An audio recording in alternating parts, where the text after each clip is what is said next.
Where does racism come from?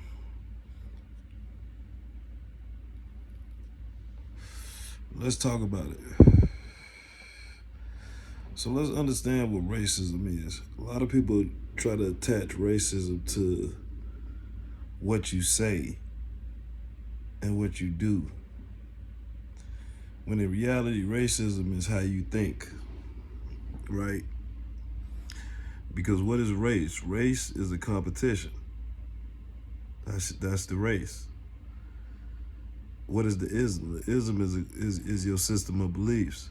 So when you put race and ism together, that's a competitive system of beliefs.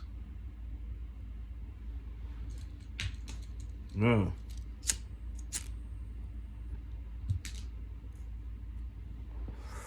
when you understand that it's a competitive system of beliefs, you be like, well, where did these competitive system of beliefs come from?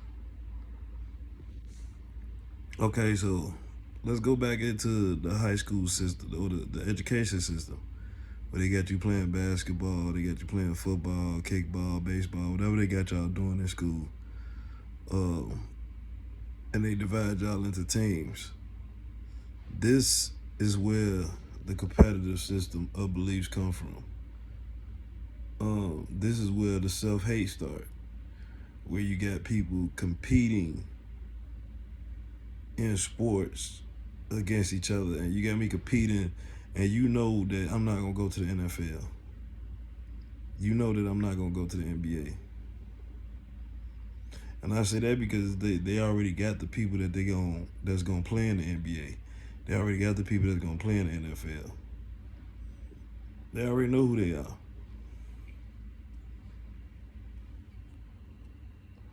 Why is that? How do we know who they are? Because a lot of them be related to each other, family and friends. You know what I'm saying? A lot of these players that's in the NBA is related to other players. NBA, NFL, baseball, probably the only sport you get a little rhythm in.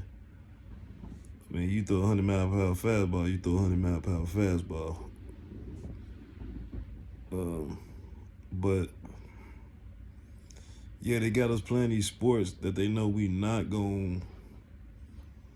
But I'm competing against my peers. I'm competing against the people around me.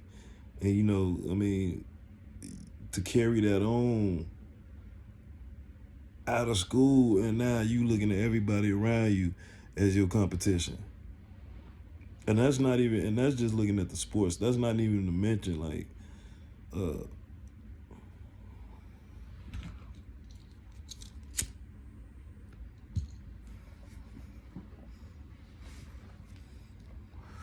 that's not even to mention like the disparities in as far as like fashion and like you know how a person dressed, the haircut, you know what I'm saying, who the girls like, which 9 times out of 10, 8 times out of 10, the girls gonna like the the better athlete, right? She gonna want the tall guy who playing basketball. I mean, and you gonna have this one guy these guys on the team. They gonna be running through the school, slamming all the chicks. You know what I'm saying? Playing with them, competing with the women by how many he could crack. You know what I'm saying?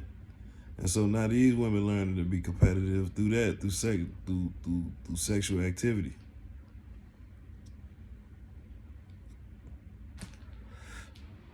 So the competitive system is not a system that is designed for you to be successful. It's a system that's designed to teach racism. Sports. Look, why you think the athletes is out here getting paid all these big dollars? And then once they stop competing, what happened? They go broke unless they keep working in that system, in the competitive system. I mean, you got some success stories out there, but they get down to a comfortable life. They're not out there generating the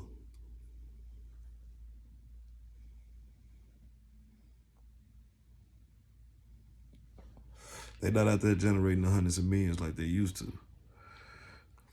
So you got to keep in mind when we talk about this money, all this stuff with millionaires and billionaires, and that's brand new stuff. And billionaires ain't always been around. Millionaires ain't always been around. You know what I'm saying? Um, but yeah, this racism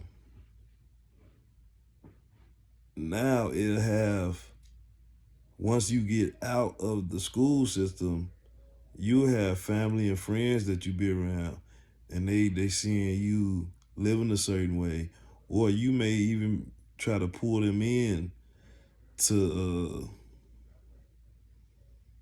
be to try to get them in where you at. You know what I'm saying? Try to get them in to make some paper like you, and instead of competing with what we trying to get accomplished, you have a person competing with you.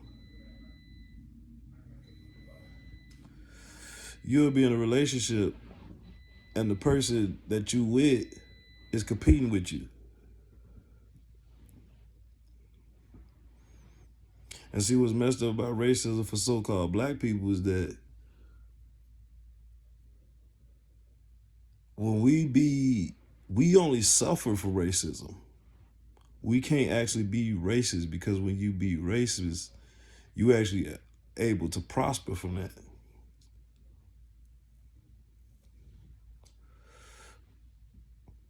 Put it this way, you will have a racist that'll marry an NBA player, and she's a racist woman. Get married to him, have some kids by him, divorce him, put him on child support. Get the alimony, take half his stuff. Right? You have a racist marry an NFL player, get married to him, have 3-4 kids with him, got the man filing for sperm bankruptcy, then divorce him, take half his stuff, child support, and then go marry a white guy.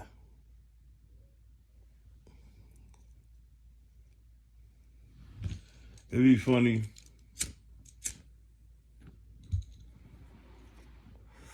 Looking at the Diddy situation, like just knowing who Diddy is, like, you know, at least on the surface, you know him being a hood, a street guy. And let's understand this about the streets. This is what people don't understand when they talk about the streets. The streets is a mentality. The streets is not a place. It's a mentality. It's a way you think. It's a way you move. It's a way you carry yourself. It's not some way you could go. So a street guy could come anywhere and make anywhere he at the streets.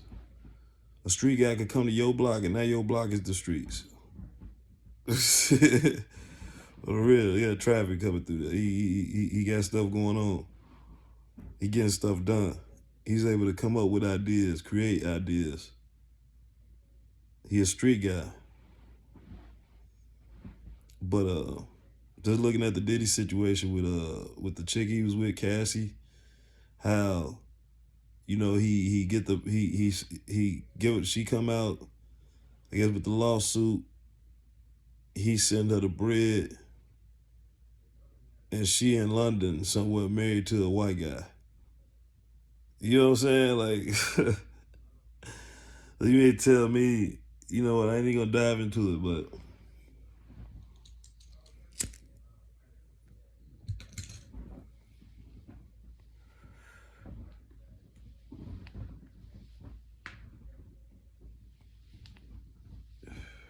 a lot of smoking mirrors, man. Competitive system of belief. But, you know, I'm gonna keep this video short and sweet. Like, comment, subscribe. I'm gonna call this one when OG talks about what is racism. Let's get it.